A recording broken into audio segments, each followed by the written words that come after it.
Hello दोस्तों, कोठा technical में आपका स्वागत है। आज हम बात करेंगे दो कमरे के साथ एक मोटर की वायरिंग। ये दोनों कमरे में अलग अलग मीटर लगे हुए हैं। अगर इधर वाला कमरा वाला इस मोटर को चलाएगा तो इसकी रीडिंग बनेगी, अगर इधर वाला कमरा वाला इस मोटर को चलाएगा तो इधर वाला मीटर में रीडिंग बनेगी। दोनों को बिल अलग अलग आता है। दोस्तों मैं आपको इसका कनेक्शन करके बताऊंगा। अगर वीडियो के एंड तक बने रहिए। दोस्तों अभी तक आपने चैनल को सब्सक्राइब नहीं किया तो चैनल को सब्सक्राइब कर लीजिए। दोस्तों इसके पिछले वाली वीडियो में मैंने बताया था एक मोटर को दो रूम से चालू करना, मतलब एक मोटर को दो जगह से चालू करना। दोस्तों इस वीडियो में भी सेम ऐसा ही है, पर इसमें थोड़ा अंतर है। तो क्या अंतर है दोस्तों हम मान सकते हैं इधर कोई मकान मालिक है, इधर कोई किराएदार है। दोस्तों हम मान सकते हैं इधर कोई मकान मालिक है, इधर कोई किराएदार है। मकान मालिक का अलग मीटर है, किराएदार का अलग मीटर है। अगर किराएदार इस मोटर का यूज करेगा तो इसका अलग बिल आएगा। अगर मकान मालिक इस मोटर का यूज करेगा तो इसका अलग बिल आएगा। दोस्तों इसका कनेक्शन किस तरीके से करते हैं मैं आपको बताता हूँ। तो दोस्तों हमें मीटर से न्यूट्रल फेज प्राप्त होता है, तो इसमें एक टू वे स्विच का प्रयोग करेंगे। इधर भी एक टू वे स्विच का प्रयोग करेंगे, इधर भी अपना टू वे स्विच का प्रयोग करेंगे। Neutral phase two way switch में ऊपर नीचे जोड़ देंगे। क्या करेंगे दोस्तों, ऊपर नीचे कहीं भी जोड़ सकते हैं। न्यूट्रल चाहे ऊपर जोड़ो या नीचे जोड़ो, कहीं भी जोड़ सकते हैं न्यूट्रल फेज। तो दोस्तों उसी तरीके से इधर भी न्यूट्रल फेज को ऊपर या नीचे कहीं भी जोड़ सकते हैं। इधर वाले मीटर से भी दो वायर आएंगे अपने, तो इधर वाले टू वे स्विच में ऊपर या नीचे कहीं भी जोड़ सकते हैं। तो दोस्तों ये दोनों तरफ अपना कनेक्शन हो चुका है।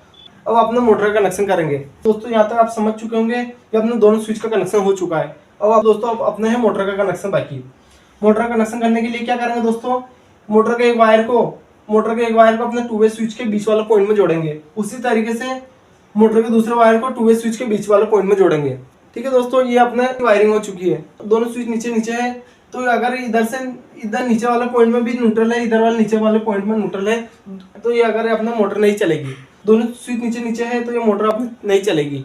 तो इसके लिए क्या करना पड़ेगा दोस्तों, अगर ये स्विच नीचे की तरफ है, दोनों मोटर बंद अपने, अगर अपने मकान मालिक को पानी की जरूरत है तो ये क्या करेगा, ऊपर की तरफ इस स्विच को ऑन करेगा। ऊपर की तरफ स्विच को ऑन करेगा तो इधर से न्यूट्रल पहुंचेगा, इधर से अपने फेज पहुंचेगा।